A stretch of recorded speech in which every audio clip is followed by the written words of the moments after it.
fine.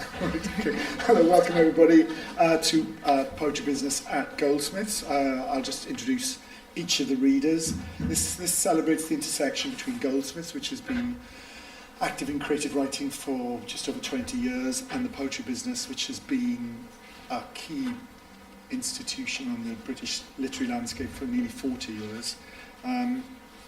So what we've got tonight is readers that represent the whole range of Goldsmiths, from a member of staff to a former PhD student, former MA student and a BA student, and a special guest at the end that I'll introduce at the end. The Poetry Business has been active for, yes, as I said, 40 years, and there are numerous names that have come through that institution. This group just represent the tip of an iceberg, really, but as icebergs have a bad reputation for melting, it's a more solid iceberg than that. Anyway, we're going to begin with Sarah Barnsley.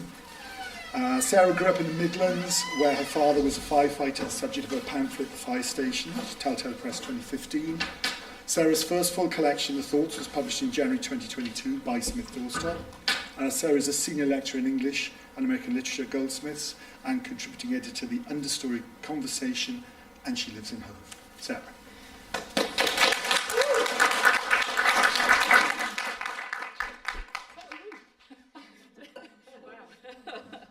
I'll take what I can get. Thank you so much for coming. It's a real pleasure to be here. And I'm going to read from my debut collection, The Thoughts. And the first poem I'm going to read is about a horse. This horse. There's this horse that can't eat apples. It's not that the horse doesn't like apples, or that its castle of teeth can't crush them, or that its leather satchel tongue can't collect the bits, or that its upturned welly of a throat can't tramp down the chunks. It's that one day, as it drew up an apple of no distinction, the horse had a thought. What if I choke on this? And the more the horse tried to swat the thought away, the more the apple grew, and the more the thought grew, until the horse felt it had Jupiter and all its moons in its mouth, and it couldn't breathe, and it was gagging. And its owner tried to reason with it, but the horse wouldn't be told. And over the course of a year, the horse visited the vet every Wednesday at 12, and the vet advised the horse to try an exercise where the horse had to choose a small globe from a bagged assortment and hold each one in its mouth in a series of graded steps. A robin's egg for 1 minute, a beetroot for 2, a cannonball for 3. And the horse had to commit to the process and tolerate the discomfort, and by all means note down its thoughts and feelings, but not respond to them. And none of this worked.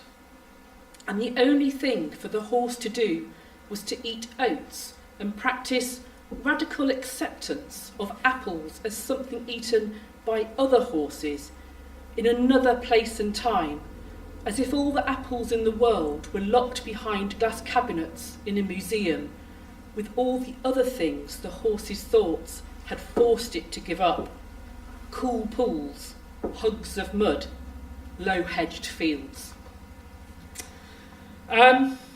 This poor horse, caught in what-if thinking. And our brains are what-if machines, right? And this has many positive outcomes. You know, if people weren't thinking what if, there'd be no skyscrapers, no moon landings, no smartphones, no live streaming, no poetry, right? And yet there's also this flip side to what if thinking. I'm particularly drawn to what Edgar Allan Poe says in his essay, The Imp of the Perverse. And in that essay, he talks about going up to a high precipice and suddenly being overcome by this chilling thought of what it would be to suddenly jump. And that kind of sudden intrusive thought is something which I wanted to explore in this collection, because it's an exploration of unwanted intrusive thoughts as part of obsessive compulsive disorder. But I also hope that the book touches into our common humanity. We all have the ability to think of what-if situations and also to think of what-if catastrophic situations. Just in obsessive compulsive disorder, there is a kind of glitch around being able to kind of click on past the intrusive thought, and the way in which the sufferer gets relief from this is through carrying out compulsions.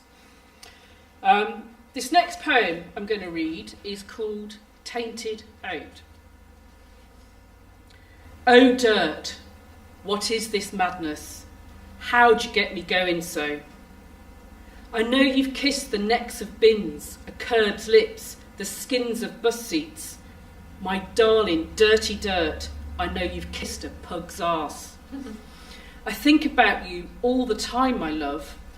I wait for you every night, put on clean sheets, wipe down the soles of my slippers, wash my hands before brushing my teeth, all because of you. I wonder, what is dirt doing right now? At parties, I glimpse you in the floor of my glass, in a beard, in a broken arrow of saliva, but I know in my head it's not really you, that you have better things to do, like sleep your way round town. I love you so much, I can't eat anything that comes out of the ground, throw away tasty, in-date food at the thought of you. People say one day I'll meet the dirt of my dreams, and then I'll have something real to worry about. Oh dirt, no one can know about us. Meet me one lunchtime, but no texting.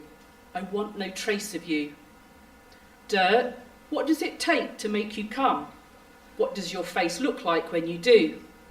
Dirt, I hate it when you don't get back to me. Don't tell me where you are. Dirt, I'm yours. Come, sweep me off my filthy slippers. That poem touches into common conceptions of OCD as being overly concerned with cleanliness.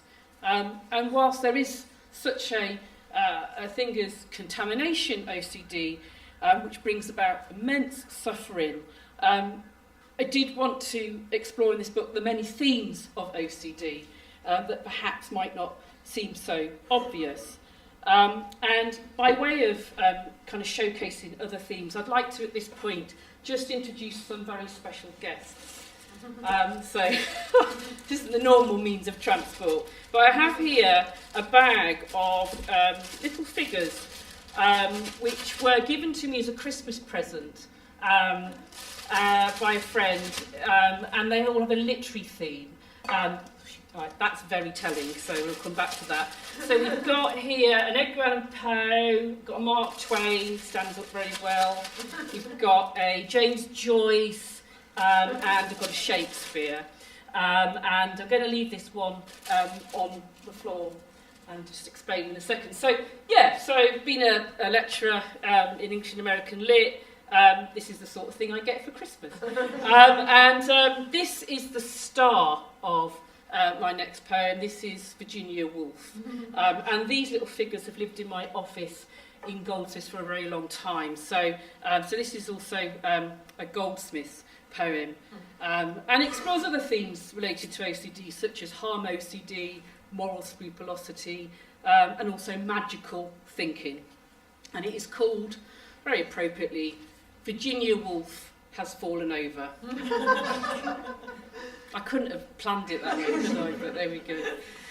Virginia Woolf has fallen over, and this means someone will complain about me. The car that overtook us on the A23 at 10 a.m. last Sunday in clear conditions, skidded 90 degrees, recovered it and carried on, will overtake us again, but this time we won't be so lucky. The red nail varnish on the train table where I put my laptop this morning was not red nail varnish, it was contaminated blood. My throwaway comments in a cafe have been recorded. I have an undiagnosed heart condition.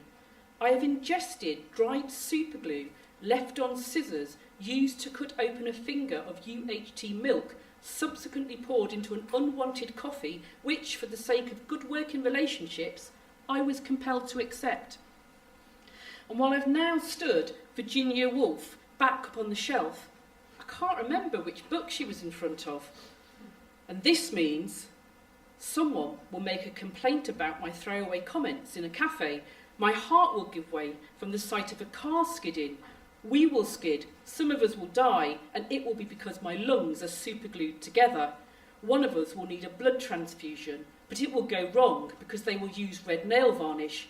And I'm now stood in front of Virginia Woolf, staring, wondering what would happen if I turned her 90 degrees to the right, painted her nails, superglued her feet to the MDF. Would everything be okay? Would she complain? I'm going to read one more. In this book I had a lot of fun playing around with form. So I explored checking compulsions in a poem which is literally on checks. And there's various other things in here. But the next one I'm going to read is... I actually didn't write it to be read, but I've read it a few times now, and it kind of comes across quite well, I think. So this is in the form of a puzzle, as it were. And it's very important that the puzzle has got its title in Comic Sans, because it's the sort of...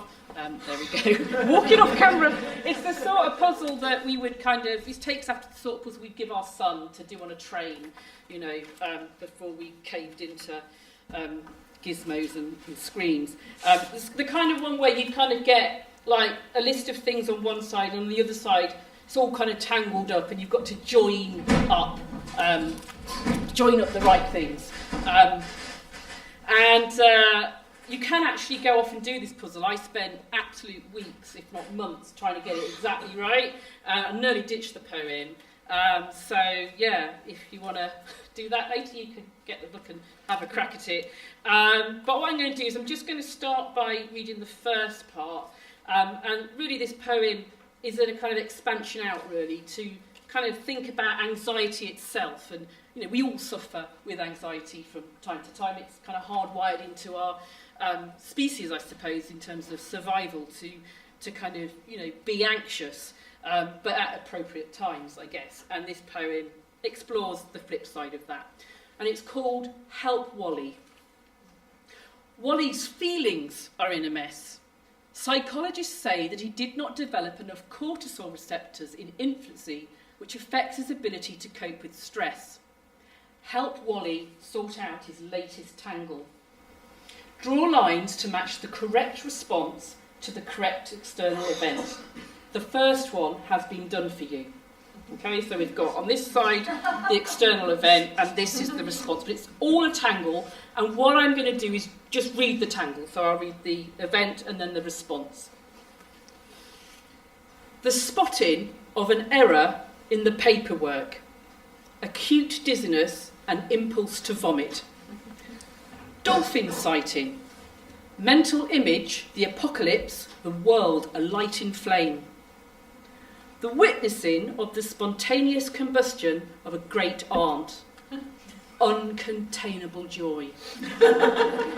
Encounter on a dark moorland with a headless horseman. Mild irritation and resolution to make a phone call. Approval for promotion. Mental image, public outcry, home destroyed by frenzied mob. Visit by carriage with top hat and cane to local lunatic asylum. Desire to chant obscenities whilst performing folksy jig. Refusal of any further lending by the bank. Unpleasant sensation in lower body as if legs are about to give way. Sudden oozing of ectoplasm from the dining room lampshade. Mental note to report activity at the next meeting of the parish council.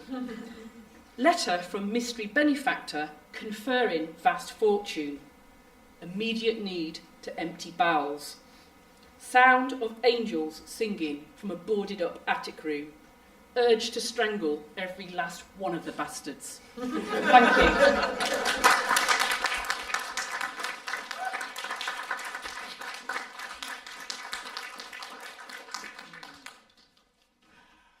Sarah. Next up is Phoebe Stooks, who lives in London. Her writing has appeared in magazines including the Poetry Review, the Rialto, the North and Ambit. Her debut pamphlet, Gin and Tonic, was published by the Poetry Business and was shortlisted for the Michael Marks Award. She's been awarded an Eric Gregory Award and the Geoffrey Dearmer Prize. Her first full-length collection, Platinum Blonde, was published by Blood Axe in 2020 and was highly commended in Forward Prizes. And her most recent pamphlet, The One Girl Gremlin, was published by Verve Poetry Press in 2021. Phoebe.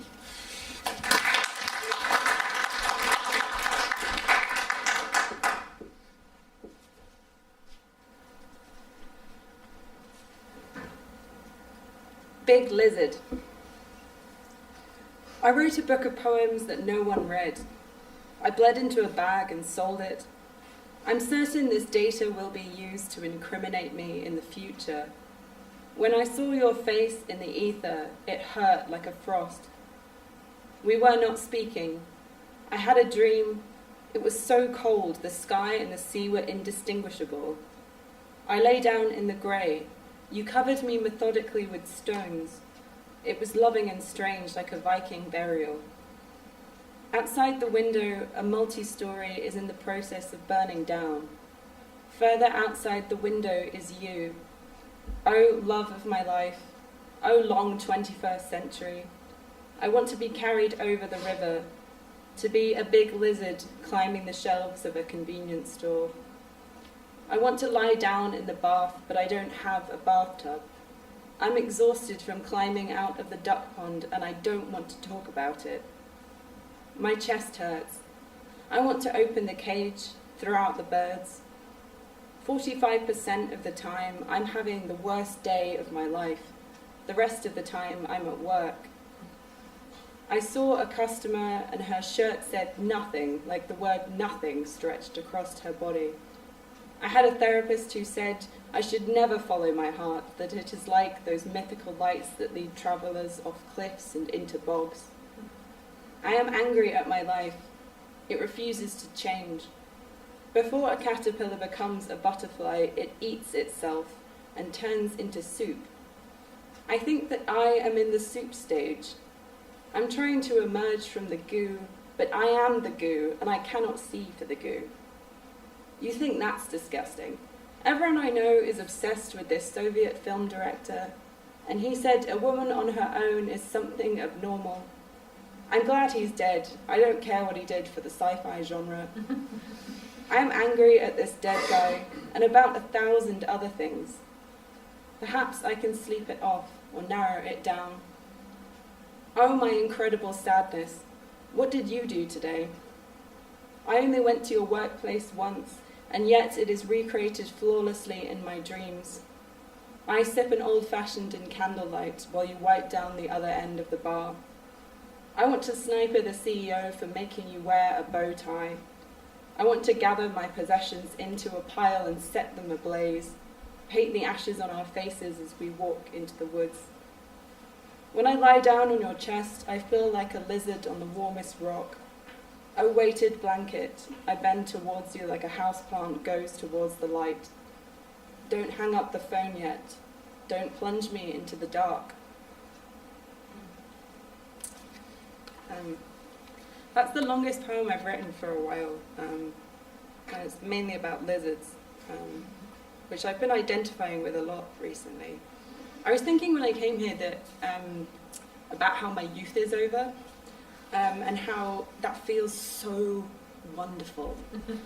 If you're aged between 13 and 23, people should give you money all the time. You should not have to put up with it. I used to be thin and dreadfully unhappy. Every day I woke up and the happiness drained out of me. I thought my unhappiness, my hunger would go on forever, like the screaming darkness at the end of the sky, that nothing thrown into it would ever reappear. I went to work. I smelled the steak. I soaked it in. I thought of iron and blood. I chewed my fingertips. There was never enough time for me to eat. Nothing but 6 cups of coffee. Nothing but Yorkshire puddings. We hid our glasses of water. I hallucinated black cats and grey rats. I told no one because it didn't serve me. The heat was like a boiled knife slipping through an ice cream cake. It was months before I had enough to eat. I could have eaten every lobster in the harbour and it wouldn't have filled me. My unhappiness was like a steak knife. My hunger thrummed like a dishwasher in the dark.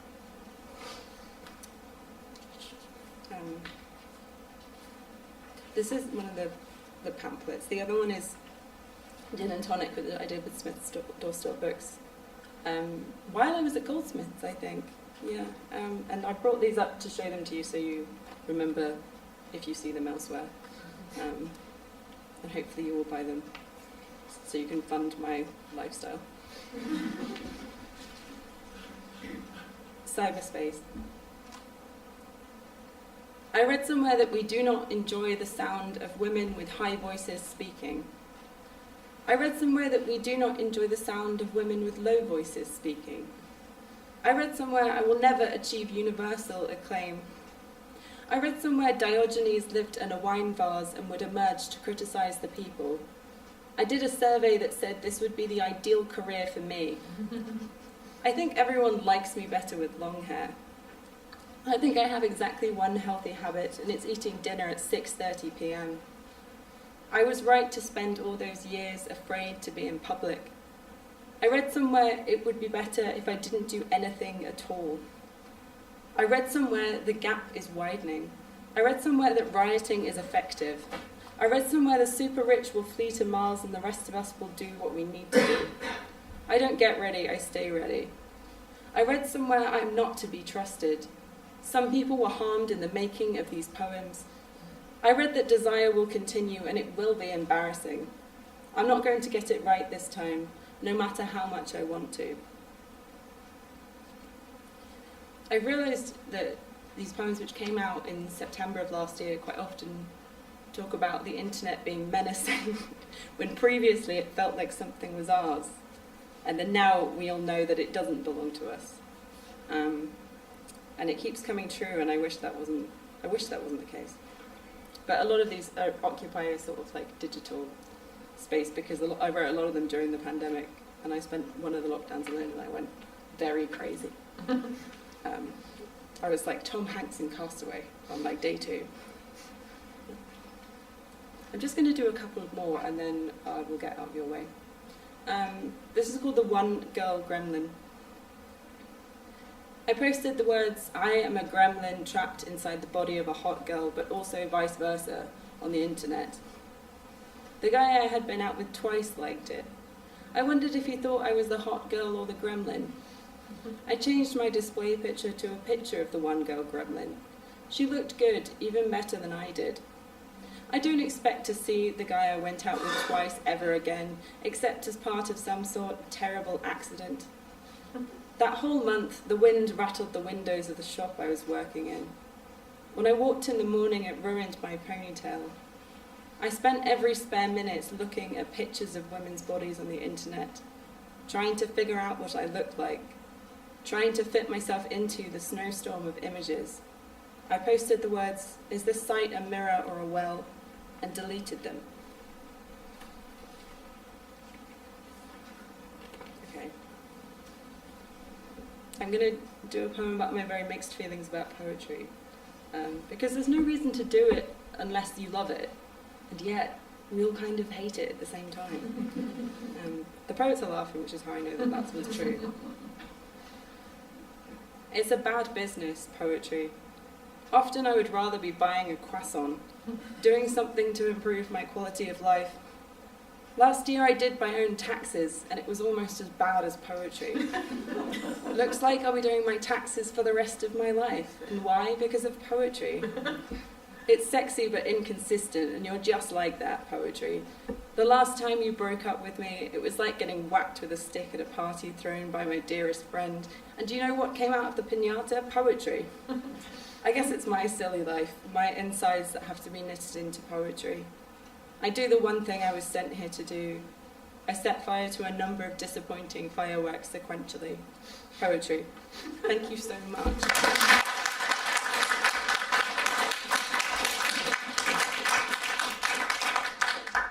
Thank you, Phoebe. And before we continue to whack the poetry pinata.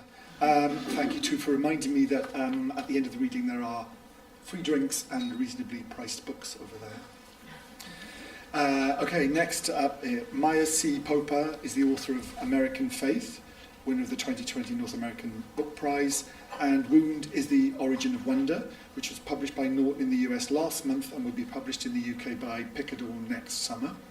Her writing has appeared in publications including the TLS, The Atlantic, The Nation and Poetry. She's the poetry editor of Publishers Weekly and teaches poetry at NYU.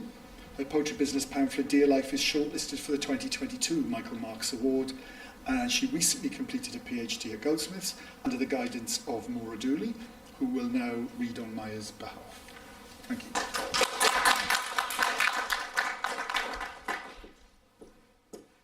I know Maya would have loved to have been here, everyone. So, I'm going to start with a poem called Fife, which is Fife as in Scotland. Fife. The white sun has her way here, raising a fog like an atomized star over ruins and the heron standing on one leg. Listen. Everything is listening to the North Sea retreating like a voice before sleep. Out there, the beloved is slipping through time. Otherwise, you might see without inquiry. When will the fog lift? By what doing? A faint hiss, like a stone's lament. A faint hiss that is your own life now, hurrying from one light into another.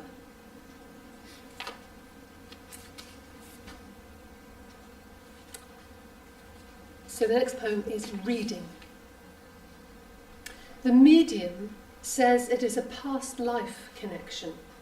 2 lives, she amends, at least 2. This, my life to mourn you, to work through that other life in which you died, a soldier writing letters from a border, and I never found a way back into daylight. Needless to say, this was not the good news I had hoped for. I thought she'd offer something conventionally hopeful, direct me to a trap door I'd failed to see. There was victory in the form of wands or swords, I couldn't say which. An end to grief, so utter, I'm the mouth it speaks with. What do I do? Thread the past through the present's eye? Ask that we meet in the blasted heath between? She said, no, that won't be necessary. Just forgive him, first for living, then for dying. What are days for, if not to let go of days?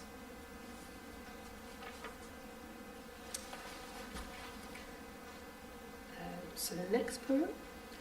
I'm sorry I can't say anything about these poems because I'm not Maya, but we can just at least listen to them and get to know her through them that way. In the Museum of Childhood. It's yours, I remember, and Larkin's, who called his a forgotten boredom. How it might just as well have never happened, though it did once. It happened once to you, in a house with a moat and no heating, twin voices boiling over in the kitchen below. You'd survive it all, which is to say, forsake. Those days turning in you like a pinwheel still, that base from which all language understands its failure. There was time to be a part, and still a part of something human before the usual forfeiture of green to cities, days blunted by the millstone of duty. Now the hours blink back with the eyes of roadside animals, and the discs shrink with not enough of anything worth keeping. You could weep, for all you did not know then was a blessing. The voices hurt and angry, but living nonetheless. The highway throbbing with its dreamed-of passages. The museum makes converts out of visitors. I lug youth's icons inside me and believe. We bear that loss we caused by our arriving. We were never loved by anything, the way tomorrow loved us then.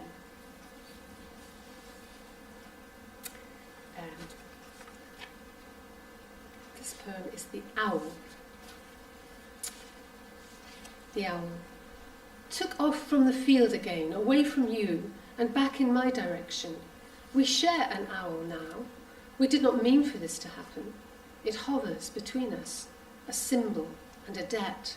Sleeps in a country neither recognises until we're face to face. Then it's familiar, and it's impossible not to laugh. Of course there's an owl. You're the owl, in the belfry, set off by noon bells. I'm the owl, circling the wounded land. Among the difficulties of caring for something metaphorical is the guarantee it will one day become something else. And it's hard to say for certain when the transformation's final. How you woke one morning at a job you hated, in a mind you'd wrestled into gentleness, and nothing made sense except the way I listened. You burned for me. The owl was a candle by whose flame I could see my own value clearly, the second chance, the double life, tiptoed warily around. The feeling only a wild bird knows, whose head turns 270 degrees, is silent in flight and blends with its settings, whose talons can withstand any sort of landing. That, a necklace wonder, strips ligament from flesh. Something so polite about enduring its violence and hoping only to remain in favour, watch the bones assemble in the shape of a vole. There are ways to fail an owl, for metaphor to fail. I remember you, the dusk we wrought by listening, the long hunt we made of night. And this is the last poem, which is the title poem, Dear Life. I can't undo all I have done to myself, what I have let an appetite for love do to me. I have wanted all the world, its beauties and its injuries. Some days I think that is punishment enough. Often I received more than I'd asked, which is how this works. You fish in open water, ready to be wounded on what you reel in. Throwing it back was a nightmare. Throwing it back and seeing my own face as it disappeared into the dark water. Catching my tongue suddenly on metal, splitting the hook into my open palm. Dear life, I feel that hook today most keenly. Would you loosen the line? You'll listen if I ask you, if you are the sort of life I think you are. Thanks.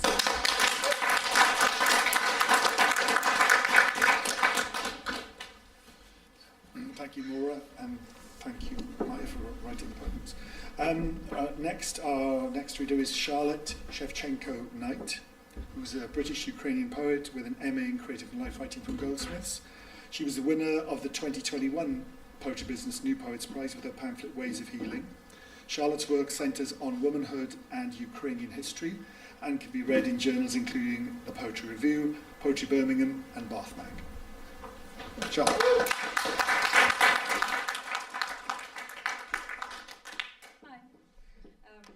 I'm going to read some of my newer work, starting on the dance floor. I think of her when I disco, when I denim. I think of her when I pray, although I do not pray. I think of her when a man describes me as radiant. Her small throat turned purple like a walnut. You could see it through her skin. More a veil, hardly protective. Nothing could have protected her. I think of her when I introduce myself as Ukrainian and I'm met with, oh, Chernobyl. I think of how a country, a time, a girl are all defined by disaster. I think of the implications of disaster, meaning unavoidable, the will of God, a nuclear immaculate conception. If I could carry her like a tumour, I would. If I could confer with God, I'd know there isn't one. In his place, a voice of pure panic, white hot and stinging. I've mainly been researching recently the famine that happened in Ukraine in 1932 It was a man-made famine. It's called Holodomor, and there's recently been referendums on and recognising it as a genocide, which is passed in Germany now, which is great news. Anyway, this is a poem about my family. I know what you do with the milk. If I could confront anyone, it would be the shopkeeper, watering down goat's milk to keep half a litre for himself, kneading in dust bunnies to dough, selling cobweb bread to my babushka, who'd pay in her weekly coupons and get half their worth back. If I could queue the 3 hours under the Soviet sun, make it to the front, I'd tell him about the long-term effects it has on the women who survive it, generations of Holodomor. The mother who does not eat so that her children may, an apparition hanging over the kitchen table, the guilty daughter whose collarbones stick out like rusted nails, the granddaughter who has grown up watching women starve for Stalin and in womanhood has picked the dirty habit up herself. I've been thinking about our culture of food a lot because every day is a celebration in Ukraine. There's I think yesterday was the day of the armed forces. Today it's probably the day of the goat. I don't know. There's always something, and it always involves a feast. Anyway, this is a cardboard box. A cardboard box with a dead rat inside, or a room in which my family repeats itself. Babushka making borscht on the stove, fingers pink from beetroot blood, balancing a baby red like radish, sweaty like watermelon on her hips. In the corner of memory is an older child, a girl, moulding rats out of clay. There is a pile of them at her feet, dried out from summer like pestilent raisins. I want to stamp on them till they're dirty wine. I want to tell her to make anything else, but in this room my role is to remain very silent and take notes. Here are my notes. The baby won't stop crying. The borscht isn't actually borscht. The room just wants me to think it is the room, doesn't want to scare me. The baby is crying in Cyrillic. Babushka is stirring an empty pot. The girl has just finished another rat. This one she feeds to the baby.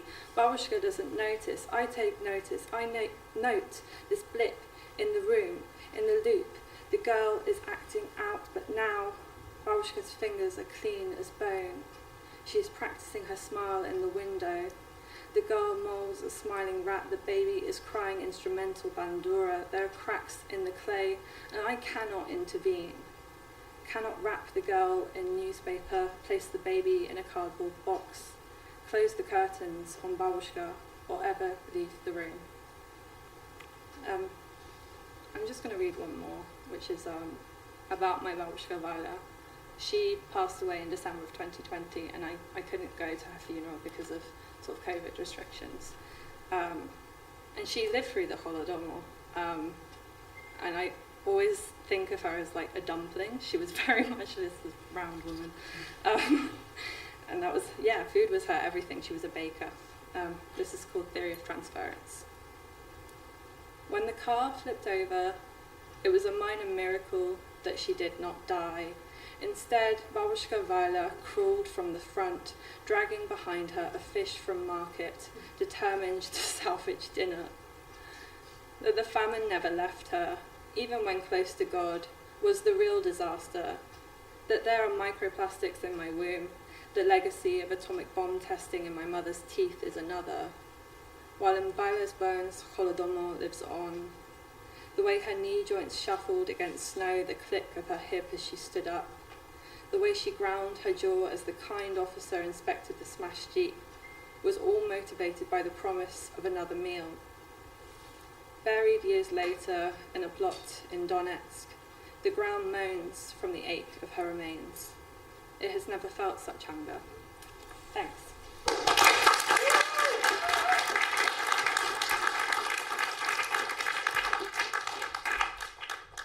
Thank you, Charlotte. And finally, our special guest, Gboyega Odubanjo. Gboyega co-edited Sarah Barnsley's collection, so he kind of brings us right back to the beginning. Gboyega was born and raised in East London. His first pamphlet, While I Yet Live, was published by Bad Betty Press in 2019.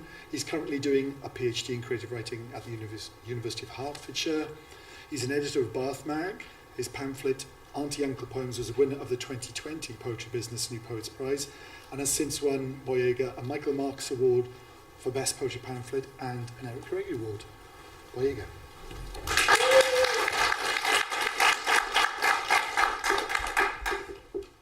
Hello, bonjour everyone. Thank you, Sarah. Cool. The first poem that I'm going to read is called Grace and is about my grandmother. Rather, Grace was my grandmother's name. I'm told that my grandfather liked to travel and that wherever he went he would write his name in big letters into the ground. Last week someone from New Jersey contacted me claiming that they had found his name written into one of their ports. There was a general agreement as to the amount of times my grandfather wrote his name into the ground, but nobody can be certain because there are too many ports. My grandfather had 7 wives, and my grandmother was, amongst other things, my grandfather's first wife.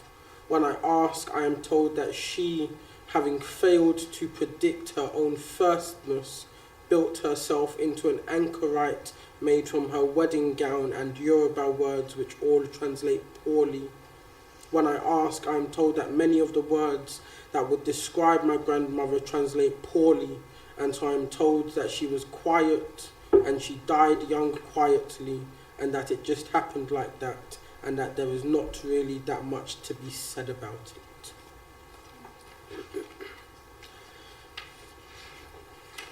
This next poem is called Diplomacy.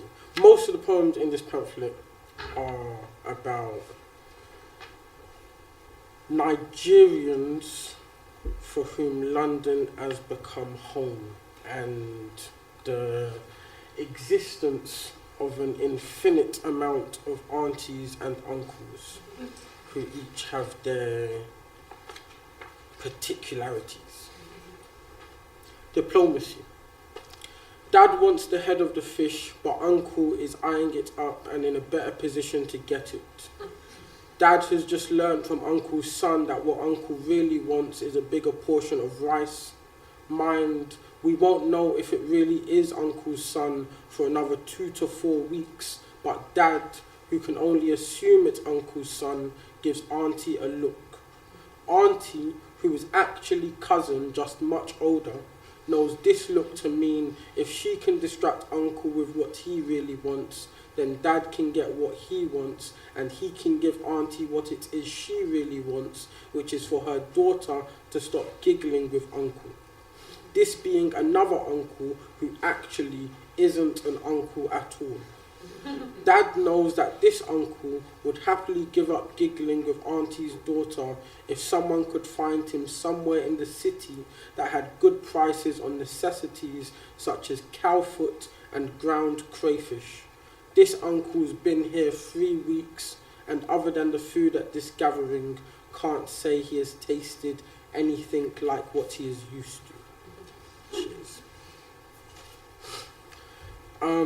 Cool. Next one is called Function. Just a little spot we had and it was our world. Top-notch residents we were. Never did a madness. Didn't once bowl in lathered and piss in the potpourri. As a side note, when I was 18 years old, I was dared to down a bottle of vodka, and then my brother had to come and pick me up from Dulwich and take me all the way to Dagenham, and then I did piss in my mum's potpourri. Never did a madness. Didn't once bowl in lathered and piss in the potpourri. No one could ever say of us we didn't enjoy, especially when the barman came out from under the bed and the McCoys were on the house, pennies in the jukebox. Last entry was at 2 and then they locked us in. Or did we lock ourselves in Declare independence as best you could with your head gone, everyone clapping, the children picking money off the ground, putting it in black bags for the celebrants, elders putting up flags because they said we couldn't paint the walls, breaking clocks when they said we had 15 minutes left in the hall. We saw smoke, realised it was lit, was nang, was heavy, was bad, was sick. The roof on fire, water wasted on the drunk, blues and twos roused and wooing, 1,000 soldiers at the door looking for their bit of slap and tickle, mothers jumping out of windows, backs breaking in the dance, no doctors in the room. Thank you. The penultimate poem I'm going to read is called Babel.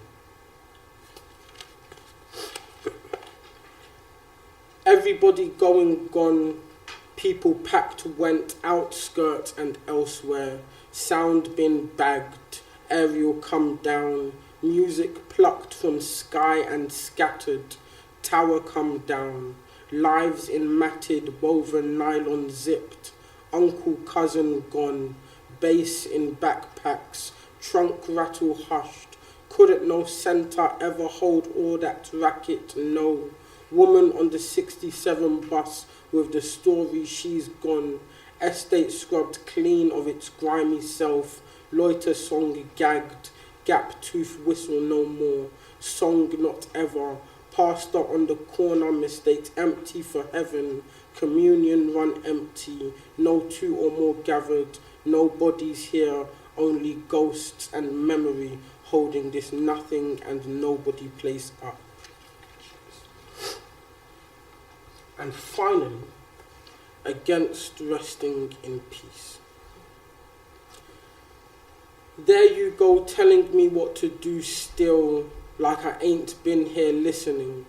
I washed my ass, took my vitamin D, I voted, phoned my mum twice a week, bought my man outside the station hot drinks, I deleted social media, turned off the TV. I didn't just read the headline. I didn't say anything. I knew it would harm my defence. I didn't go to bed upset. I signed the petitions. I didn't cross the picket line. Didn't walk under ladders. I texted you when I got home. I kept my hands where you could see them. I supported independent bookshops, dealers, the youth. I drank 14 units of alcohol a week, 8 glasses of water a day, 1 glass of warm milk before bed. I didn't expect you to say it back. I just said it because I meant it at the time. Honestly, I'm okay. Now I'm 6 feet, 1.82 meters, 2 yards deep, and still you want me to listen. Peace, you say. Thank you very much.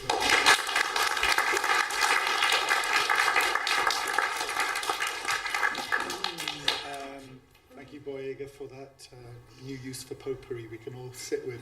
I'm conscious there's 5 minutes left, and we could have a Q&A, but if you all stood against this, you'd look like something from The Usual Suspects, so probably not a good idea. So I think we'll call it a day there.